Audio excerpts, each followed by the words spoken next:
परम प्रेम श्री श्री ठाकुर श्रीचरण मोर प्रणाम। परमाराध्या जगज्जननी श्री श्री बर्मा श्रीचरण मोर प्रणाम। परम पूज्यपाद श्री श्री मर्दान श्रीचरण प्रणाम। परम पूज्यपाद श्री श्री दादान श्रीचरण प्रणाम। परम पूज्यपाद श्री श्री आचार्य श्रीचरण प्रणाम।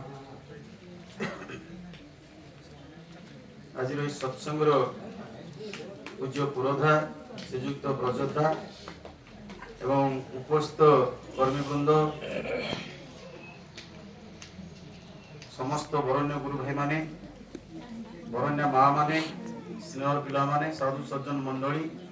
सर्वोपरि ए परिवेशर प्रति प्रत्येक को मु मोर हृदय आंतरिक राह प्रीति जयगु यथामान निवेदन करे। आज ये नवजात आयुष्मान विभु प्रसाद नामकरण उद्देश्य रे आज दिव्य सत्संग आयोजन करा जायछि। जे जे जे से तो को गाँ मु जाननी नारायण मुदुली भाई परिवार परिजन विशेष करी एठी हमर इष्ट प्राण गुरुभ्राता मुन्ना भाई सी मामू हिसाब रे आ सत्संग विशेष आयोजन कर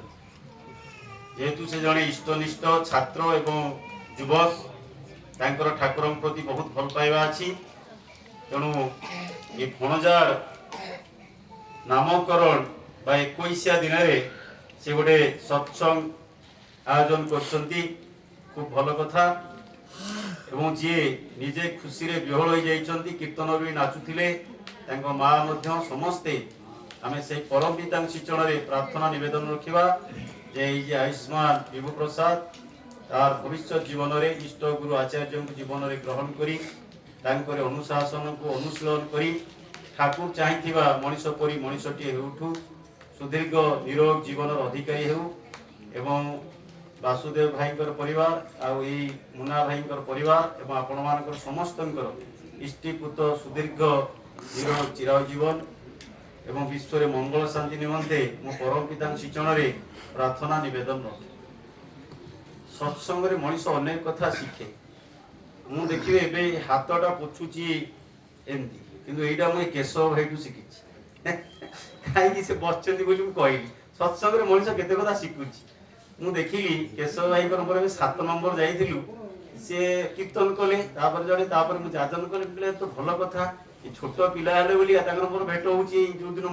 बुबुहर सत्संग थिला से दिन जो दिन केशव भाई कीर्तन करते से दिन भी मोर थिला जाजन एमती से पोछि देले बोले एटा भल सिस्टम तेन सत्संग को आसिले मनुष्य एमती अनेक कथा शिखे किंतु मु ताको फॉलो कली मु से कथाटा को अनुसरण कली बोली क्या मु आज एमती पोछि किंतु मु एटा आगुर करनथि एमती अनेक कथा आमे सत्संग शिखि ये जे संस्कार कथा बहुत थोर सत्संग आलोचना करा जायछि बोध हुए वर्षे के आमे दादा बा आपण मान जे बसचंदी 100 सत्संग आमे जाउता बाहर सत्संग आलोचना करा जाउची व्रत घर सत्संग आलोचना करा जाउची नामकरण सत्संग आलोचना करा जाउची पुनी आउटा अधिका आमे हेलानी मैरिज एनिवर्सरी सेतेरे मध्य एही कथा आलोचना करा जाउची संस्कार किंतु मु केते दूर संस्कारित तो हेची मु केते दूर संस्कार कोन जानिची समस्ते कहते नामकरणटा पंचम संस्कार किंतु एइटा तो शेष संस्कार नुह बेसी गड़बड़ हो जाइए कौ संस्कार जो गुटा को आम सर्वशेष सर्वश्रेष्ठ संस्कार कहूँ विवाह संस्कार सम्यक रूपे किसी सम उपसर्ग क्रू धातु घम प्रत्यय कौन संस्कार तेणु ये जो संस्कारटा केते दूर सम्यक रूपे उठी ठाकुर धरी मो पुओ झी मो परिवार परिवेश होता हूँ विचार्य विषय ठाकुर तो बहुत कथा कही आर्य नीतिर 10 रकमेर संस्कार एमेन रीति उक्ति है खत्म हुए पुष्ट पोषण संस्कृति जे समय जे बयसे जे संस्कार माथा तोले अनुष्ठान भीतर दे गजाए तारे शिष्ट हुए तार फलते तेमने झुंके संतान पाए एमनी गति अभ्यास आर दक्षताते श्रेष्ठ सबल हुए संतति ये जो पिलाटा श्रेष्ठ सबल हवा पाई आमर विभिन्न प्रकार संस्कार पालन करा जाए एथिरे नामकरण गर्भाधान पुष्पवन सीमंत नयन जातकर्म ये लाला नामकरण पुणी अच्छी आमर चूड़ाकरण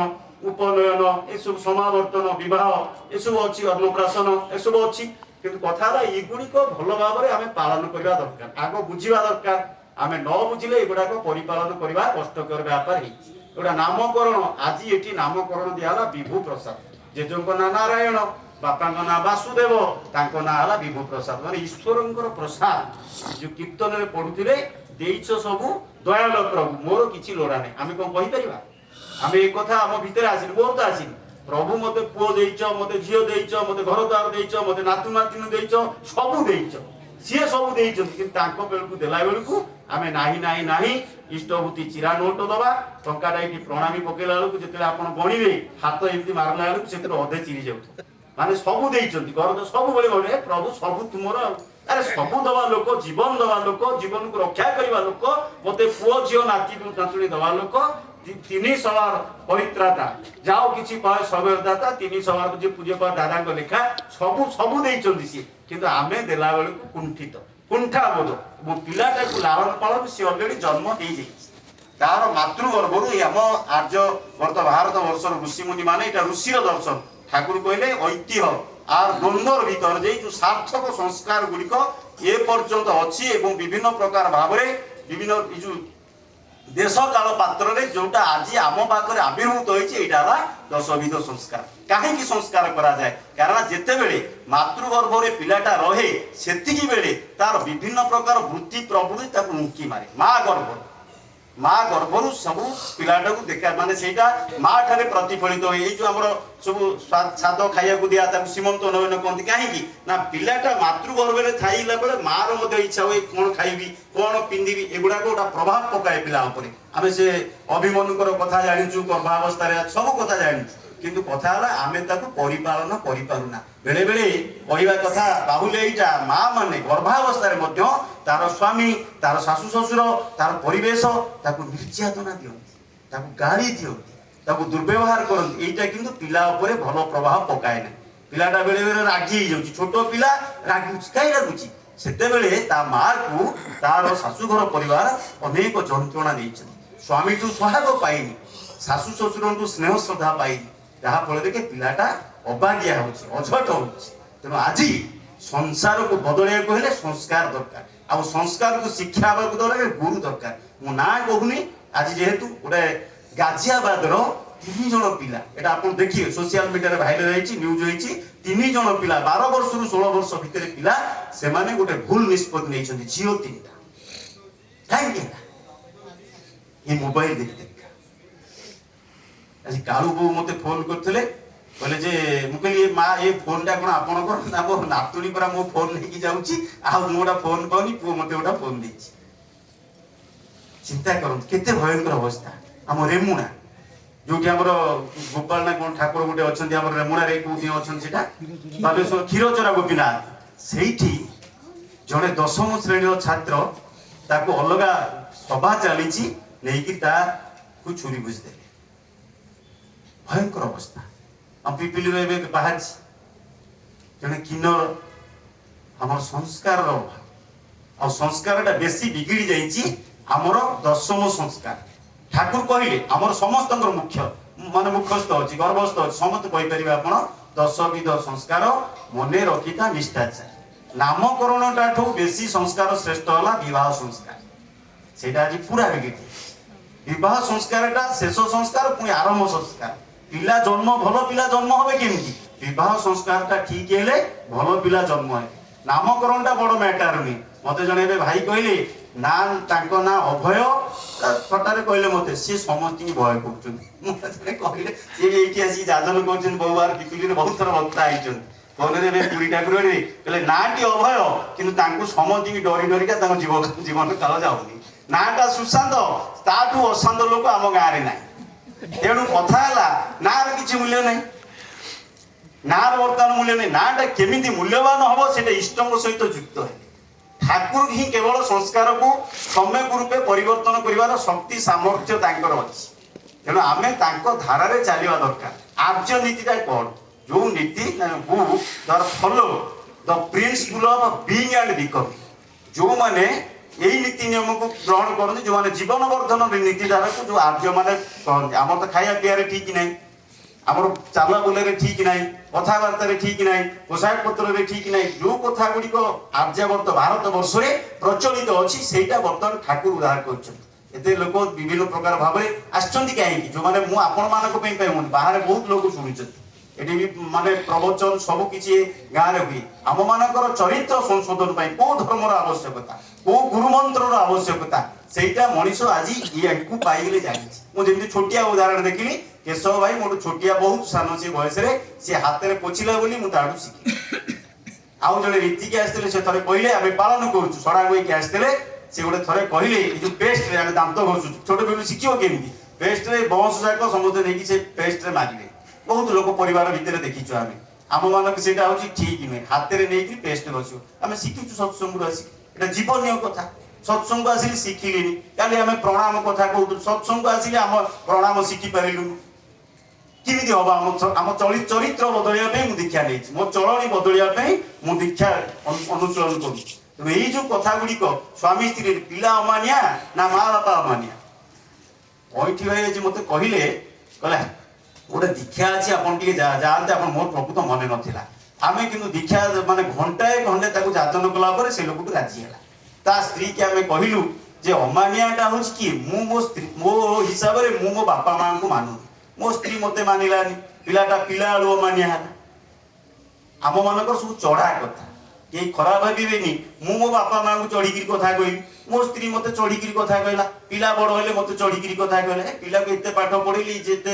ତାର ଲାଭ ନାହିଁ। ମୁଁ କେମିତି ନମ୍ର ହେବି, ମୁଁ କେମିତି ବିନୟୀ ହେବି, ମୁଁ ମୋ ଗୁରୁଜନ ମାନଙ୍କୁ କେମିତି ବ୍ୟବହାର କରିବି, ମୋ ସ୍ତ୍ରୀ ମାନେ ମା ମାନେ ଜାଣିବା ଦରକାର। ସବୁ ତ ବୋଲ ଆଗ ଆଜି ଆମେ କୋଉଟା ଯାଇଥିଲୁ, ଏ ଚୌକି ନେଇ ଆଇଲ,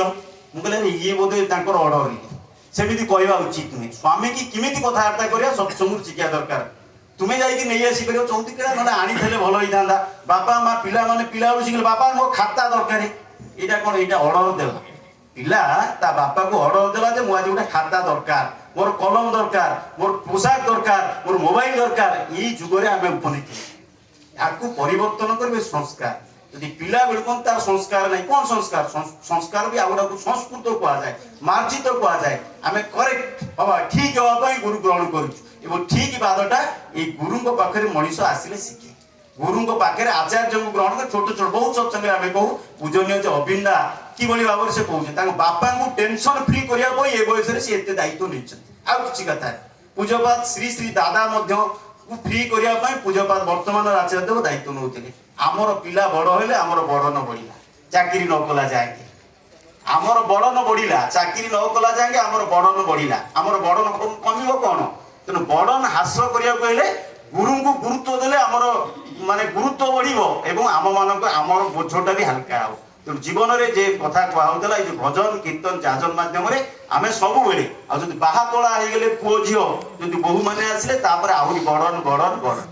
ଜଣେ ମୁଁ ଯାଇଥିଲି ସେ ଦୀକ୍ଷା ନେଲେ, ତାଙ୍କର ପୁଅ ଝିଅ ନାହିଁ। ମୁଁ କହିଲି ତୁମେ ହଉଛ ସବୁଠୁ ସର୍ବଶ୍ରେଷ୍ଠ ପ୍ରାଣୀ ସ୍ୱାମୀ ସ୍ତ୍ରୀ। ସେ ହସିଲେ, କହିଲେ ପୁଅ ଝିଅ ଲୋକ ଖୋଜୁଛନ୍ତି, ଆମକୁ ଏତେ କଥା କହୁଛନ୍ତି। ମୁଁ କହିଲି ଲୋକ ବୁଝୁନାହାନ୍ତି ବୋଲି କହୁଛନ୍ତି, ଲୋକ ଯିଏ ବୁଝିବ ତମେ ପରବର୍ତ୍ତୀ ପର୍ଯ୍ୟାୟରେ ବୁଝିବ ତମର ପୁଅ ଝିଅ ନାହିଁ ଯେ ତୁମର ଠାକୁର ତମ ଜନ୍ମଟାକୁ ସାର୍ଥକ କରୁଛନ୍ତି। ତେଣୁ ଆଜି ଆସନ୍ତୁ ଏଇ ଯୋଉ 21ରେ ବିଭୁ ପ୍ରସାଦ, ବିଭୁଙ୍କର ପ୍ରସାଦ ଆସିଛି ନାରାୟଣ ଭାଇଙ୍କ ଘରକୁ। ମୁଁ ତ ଅନୁରୋଧ କରିବି ନାରାୟଣ ଭାଇ ଏ ଯୁଗର ନାରାୟଣକୁ ଧରନ୍ତୁ, ସେ ବାସୁଦେବ ତାଙ୍କ ପୁଅ ଏ ଯୁଗର ବାସୁଦେବଙ୍କୁ ଧରନ୍ତୁ। କାରଣ ଖାଲି ମଠ ମନ୍ଦିର ଯାଇକିରି କିଛି ଆମ ମାନଙ୍କର ଲାଭ ହଉଛି ମନା କରିବାନି, କିନ୍ତୁ ବେଶୀ ଲାଭ ହବ ଯୋଉଠିକି ଆମେ ସେଇଠିକି ଯିବା। ଯେମିତି ଯୋଉ ଦୋକାନରୁ ବେଶୀ ଲାଭ ମିଳୁଛି, ବେଶୀ ଡିସକାଉଣ୍ଟ ଦିଆହଉଛି, ମଣିଷ ସେଇ ପାଖକୁ ଯାଉଛି। ଏଠି ବହୁତ ଜିନିଷ ଫ୍ରି ମିଳୁଛି ସତ୍ସଙ୍ଗରେ, ବହୁତ ଜିନିଷ ଫ୍ରି ମିଳୁଛି। ଖାଲି ଅରୁଆ ଭାତ ଖାଇବା, ଡାଲମା ଖାଇବା ପିଇବା ଫ୍ରି ନୁହେଁ, ସେଥିରେ ନିଜର ଜୀବନ ଚଳନକୁ ପରିବର୍ତ୍ତନ କରିବା ପାଇଁ ଏବେ ଯୋଉ ଛୋଟ ପୁଅ ଜନ୍ମ ହେଇଛି ସେ ମଣିଷ ପରି ମଣିଷଟି ହେବା ପାଇଁ ବିଶେଷ କରି ଏ ଯୋଉ ଝିଅ ମାଳିନୀ ଏବଂ ତାଙ୍କର ଯେ ଜାମାତା ବାସୁଦେବ ବାବୁ ଏମାନଙ୍କର ଦାମ୍ପତ୍ୟ ଜୀବନ ଭଲ ଭାବରେ ଚଳିବା ଦରକାର। ଝଗଡ଼ା ଝାଟି କମ୍ କରିବା ଦରକାର, ହେଲେ ମଧ୍ୟ ମାନିଯିବା ଦରକାର। ଏବଂ ତାଙ୍କର ଯେ ବାପା ରହିଲେ ନାରାୟଣକୁ ତାଙ୍କ ଯିଏ ଥିବେ ତାଙ୍କ ଘରେ ଗୁରୁଜନ ମାନଙ୍କୁ ଶ୍ରଦ୍ଧା ସମ୍ମାନ ଦରକାର। ଆମେ ମଠ ମନ୍ଦିର ଗଲେ କେହି କାହାର ଜୀବନ ଚଳନା ଚରିତ୍ର ପରିବର୍ତ୍ତନ କରିପାରନ୍ତି।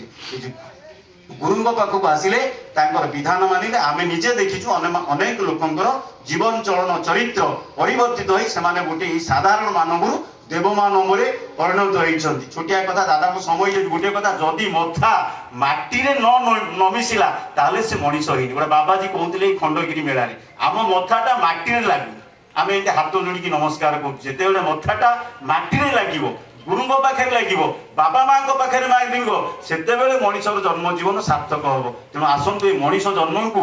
गुरुत्व भाव में दृढ़ भाव में बर्तमान कहुच्छे जो पिला बापा माँ को दिओला प्रणाम करे ता जीवन में से केवे हारे ना से माने दक्ष उठे। तेणु प्रथमे जो माटी तार स्वामी की शाशु शशुर पाखे भक्ति रखिब कहार दोष देखिए। तेणु निश्चित भाव में विभु प्रसाद विभुंकर प्रसाद रे जन्म लाभ करिछि तार जन्म जीवन सार्थक हम निरोग चिराग जीवन लाभ करिवो एवं उभय ए विश्व जगत रे उभय परिवार सह विश्व जगत रे तार नाम सार्थकता करिवो। यही आवेदन निवेदन परम पिता शिक्षण रखी रहूछु। समस्त जय।